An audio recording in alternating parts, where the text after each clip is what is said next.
வணக்கம் நண்பர்களே. நீங்கள் வந்து டிஆர்பி அப்புறம் எஸ்ஆர்பி நோட்டிஃபிகேஷன் வந்திருக்கு. அதுக்கு அடிப்படையான விஷயங்கள் நிறைய தெரிஞ்சுக்க வேண்டிய விஷயம் இருக்குது. ஸோ இப்போ இந்த கோர்ஸ் வந்து முடித்தவங்க, படிச்சுக்கிட்டு இருக்கவங்க, படிக்க போகிறவங்களுக்கு இந்த காணொலி ரொம்ப பயனுள்ளதாக இருக்கும். முதல்ல வந்து சேலரி என்ன அப்படின்னு தெரிஞ்சுக்க போகிறோம். அப்புறம் நிறைய பேசிக் டீட்டெயில்ஸ்லாம் இந்த காணொலியில் வரப்போகுது.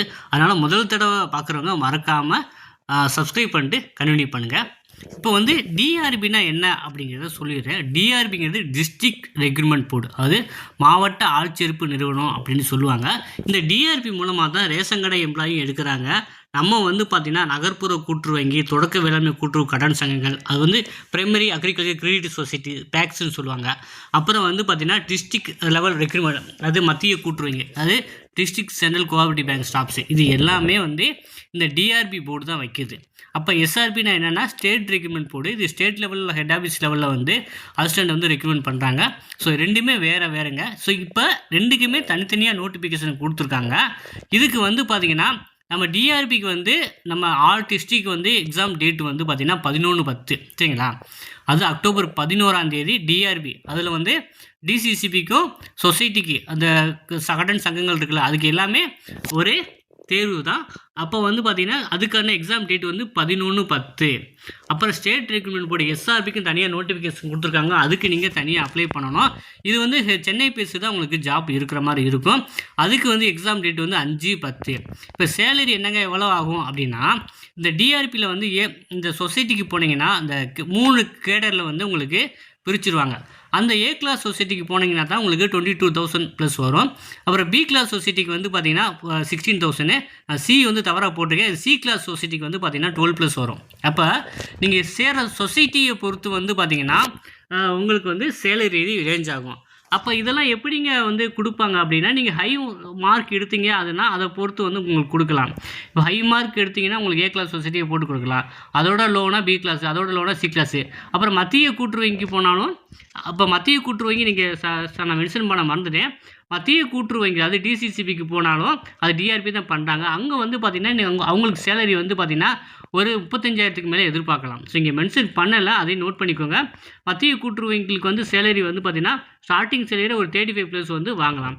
அதே போல் எஸ்ஆர்பிக்கு வந்து கொஞ்சம் ஹை பெய்டு சேலரி கொடுக்குறாங்க. இப்போ ஸ்டார்டிங்கே உங்களுக்கு 50+ வந்து எதிர்பார்க்கலாம் எஸ்ஆர்பிக்கு. ஓகேவா. ஸோ எஸ்ஆர்பி ஸ்டேட் ரெக்ரூட்மெண்ட் போர்டில் வந்து நீங்கள் நோட்டிஃபிகேஷன் கொடுத்துருக்காங்க. அதுக்கு ஜாயின் பண்ணிங்க அப்படின்னா உங்களுக்கு 50+ சேலரி வந்து எதிர்பார்க்கலாங்க. ஓகேவா. இப்போ வந்து பார்த்தீங்கன்னா இதுக்கெல்லாம் என்ன குவாலிஃபிகேஷன் எல்லாருக்கும் தெரிஞ்சது தான். டிகிரி வந்து மஸ்ட்டாக இருக்கணும். அதுக்கு அரசு ரெகுலர் எது வேணாலும் ஓகே, ஆனால் டிகிரி மஸ்ட்டாக இருக்கணும். அப்புறம் வந்து ஒரு கோஆப்ரேட்டிவ் கோர்ஸ் முடிச்சிருக்கணும். அது வந்து diploma in cooperative management, higher diploma cooperative management, BA cooperative, MA cooperative, BCom cooperation, MCom cooperation, so போன்ற ஏதோ படிச்சிருந்தீங்க அப்படின்னா அதுவும் எல்லாம் எலிஜிபிள் தான் சரிங்களா. Any degree must. அப்புறம் வந்து கோஆப்ரேட்டிவ் கோர்ஸில் நான் diploma in cooperative management, HTCM, BA cooperative, MA cooperative, BCom cooperation, MCom cooperation இது படிச்சிருக்கோம் தான் அப்ளை பண்ண முடியும். அப்புறம் வந்து பார்த்திங்கன்னா டிசிஎம், HTCM வந்து நியூ ஜாயினிங் பர்சனும் பண்ணலாம். ஆன்கோயிங்கில் பண்ணுறவங்களும் இந்த எக்ஸாமுக்கு அப்ளை பண்ணான்னு சொல்லியிருக்காங்க சரிங்களா. இப்போ வந்து பார்த்தீங்கன்னா நியூ ஜாயினிங் வந்து 2025-26 வந்து பார்த்தீங்கன்னா ஏற்கனவே ஆகஸ்ட் 4 தொடங்கிட்டாங்க. அப்புறம் ஆகஸ்ட் 25க்கு மேலே இன்னொரு பேஜ் வந்து எக்ஸ்டெண்ட் பண்ணிக்கிட்டு இருக்காங்க. அந்த ஸ்டூடெண்ட்டும் நீங்கள் பேமெண்ட் பண்ணிவிட்டு போனாபைட் சர்டிஃபிகேட் வச்சு அப்ளை பண்ணலாம். ஏற்கனவே வந்து 2வது செமஸ்டருக்காக இல்லை காத்துக்கிட்டு இருக்க 2024-25 பேஜ் ஸ்டூடெண்ட்டுமே இதுக்கு எலிஜிபிள் டு அப்ளை. ஓகேவா.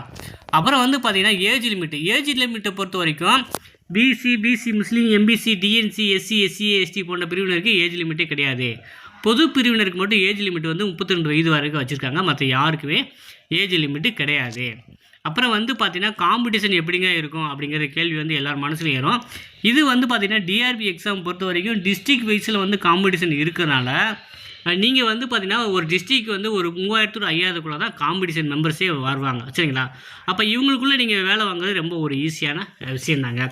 இதே இது வந்து பார்த்திங்கன்னா கடந்த வந்து பார்த்திங்கன்னா 2025 குரூப் 4ல் மொத்தம் வந்து அப்ராக்சிமேட்டாக ஒரு 4000 வேக்கன்சினா அதில் டைப் ரைட்டிங் ஷார்ட்கட் எல்லாமே கழிச்சிட்டா நார்மல் பர்சனுக்கு நார்மல் போஸ்டிங்கே வந்து ஒரு 2000 தான் வரும்.